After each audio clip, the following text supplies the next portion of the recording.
देखो सब लोग, देखो राहुल, योगी जी, देखो मेरी इस फसल को देखो। मैं अपनी गेहूं की फसल तुम सब लोगों को दिखाने के लिए लाया हूँ। ये देखो मेरी गेहूं की सारी फसल कल जो आंधी बारिश आई थी उसमें गिर गई। सारी की सारी फसल बेकार हो गई। मैं क्या करूँ? अब मोदी जी, आंधी बारिश अपने हाथ में तो है नहीं। मेरी जाकर फसल देखो मेरे खेत पर। तुम्हारी तो ये कुछ फसल बची हुई है जो अभी नहीं गिरी है। मेरी तो सारी की सारी खेत की फसल गिर गई। मोदी जी, वैसे नुकसान तो आपका बहुत हो गया।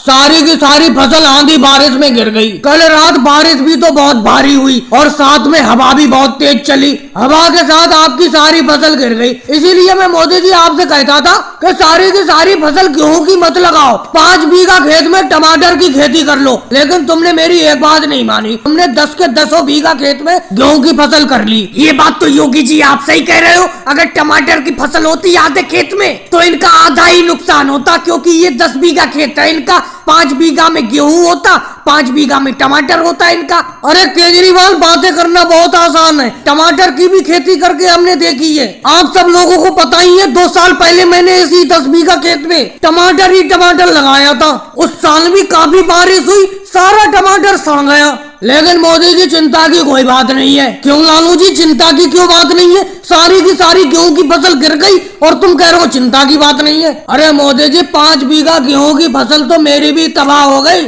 सारी की सारी फसल हवा बारिश में गिर गई। तो मुझे पता चला है कि सरकार मुआवजा देगी सबको जिन किसानों की फसल को नुकसान हुआ है। तो आप चिंता मत करो, मुआवजा मिलेगा। अरे लालू जी, इससे अच्छी क्या बात होगी? अगर इस गेहूं की फसल का आधा पैसे का भी मुआवजा मिल जाए तो मजा आ जाएगा। नहीं अखिलेश, जब लालू जी ये जानकारी निकाल कर लाए तो पक्की जानकारी निकाल कर लाए होंगे। सरकार की तरफ से अगर मुआवजा मिलेगा तो कुछ तो फायदा मिलेगा हमें। और भाइयों को वीडियो को लाइक करो, चैनल को सब्सक्राइब करो।